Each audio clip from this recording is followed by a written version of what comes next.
Hello friends, afternoon to all of you. Afternoon. तो उसको afternoon नहीं आफ्टरनून बोलते हैं और साथ में गुड भी लगाते हैं। हाँ हाँ, वही good afternoon to all of you. तो आज हम आपको समझाने जा रहे हैं integers of class 7th। Integers of class 7th। हाँ हाँ, वही सही पकड़े हैं। कहाँ है आप? हमारी बेइज्जती करते जाते हैं सभी दोस्तों के सामने हमारे। आप छोड़िए, इनसे हम बात ही नहीं करेंगे। लेकिन आज हम आपको पढ़ाने जा रहे हैं इंटॉजर्स, ठीक है? तो अब हम आपको सबसे पहले इंट्रोडक्शन देंगे। भाभी जी पढ़ाने जा रहे हैं आपको। एक फटाफट से एक लाइट पटका दीजिए। वो जो सब्सक्राइब बटन है ना, उसको ऐसे दबा दीजिए। उसका बेल आइकन को भी दबा दीजिए। और अब हम शुरू करते हैं। क्या कहते हैं? चलिए, लेट्स गेट स्टार्टेड।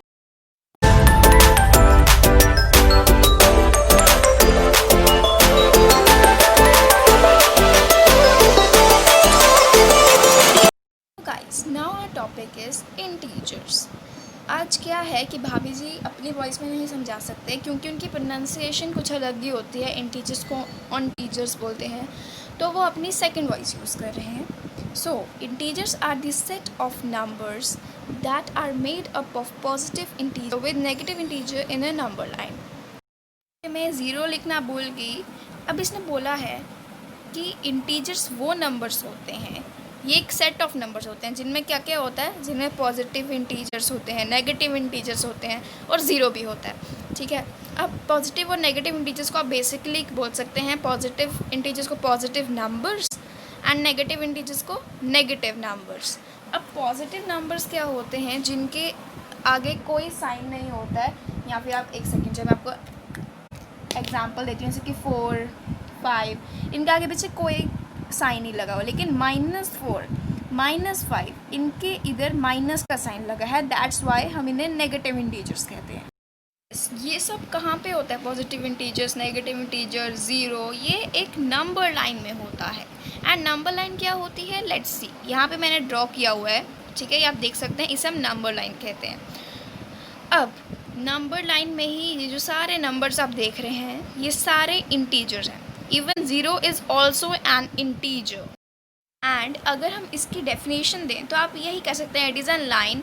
और लाइन आपने सुनी होगी ना, लाइन की डेफिनेशन कि लाइन का कोई एंड पॉइंट नहीं होता है, वो इन्फिनिटी तक चलती जाती है, चलती जाती है, चलती जाती है। तो वैसे ही यहाँ पे जो ज़ीरो है, ज़ीरो के आगे जितने भी नंबर्स हैं, यहाँ पे ऐसी बात तो नहीं है ना कि सिर्फ 9 तक ही होते हैं, उसके आगे 10, 11, 12, 13, 14, तो ये आगे इन्फिनिटी में जा रही है, यानी कि अनगिनत। एंड पीछे ये जो आपके नेगेटिव इंटीजर्स हैं, यानी कि नेगेटिव नंबर्स हैं, ये भी इन्फिनिटी में है, यानी कि ये भी अनगिनत है। सिर्फ -9 तक थोड़ा ना होते हैं, -10, -11, इस तरह से ये अनगिनत है। इसकी डेफिनेशन अगर हम दें तो आ सकती है, it is a number line where नहीं, it is a number line including positive integers, negative integers and zero.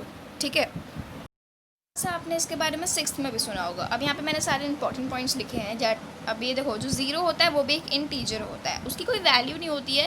इसका काम क्या होता है ज़ीरो का? आपने हिंदी में एक वर्ड सुना होगा, स्मूह। आप देख सकते हैं मैंने यहाँ पे स्मूह लिखा हुआ है।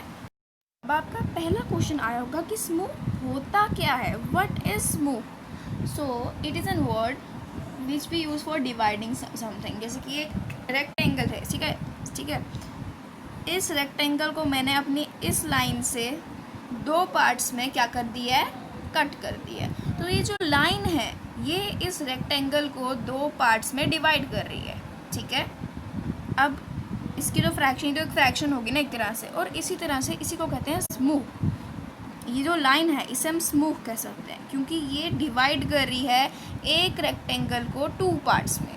और वैसे ही यहाँ पे जो ज़ीरो है, ये नेगेटिव नंबर्स और पॉजिटिव नंबर्स को डिवाइड कर रहा है बीच में से। यहाँ से हमें अब हम ये तो नहीं ना कह रहे कि यहाँ पे जो ज़ीरो है, अब यहाँ पे ज़ीरो है, इधर -0 भी है, ऐसा कुछ नहीं है। यहाँ पे सिर्फ एक नंबर है जो इन दोनों को, यहाँ पे जो इस साइड पे आपके पॉजिटिव नंबर्स हैं, ठीक है ना, पॉजिटिव नंबर्स, और यहाँ पे जो आपके नेगेटिव नंबर्स हैं, इसको डिवाइड करने के लिए ये ज़ीरो यूज़ होता है। और ये एक इंटीजर भी होता है, ये आपको क्वेश्चन में आ सकता है। सेकेंड पॉइंट आता है, इट नॉट इंक्लूड्स फ्रैक्शन।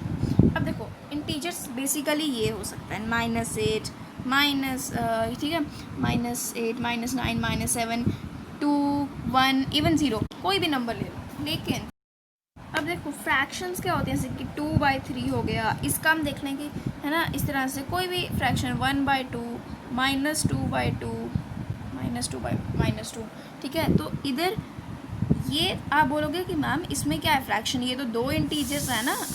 लेकिन इस तरह से अगर कोई भी नंबर आए इसे हम फ्रैक्शन ही कहते हैं।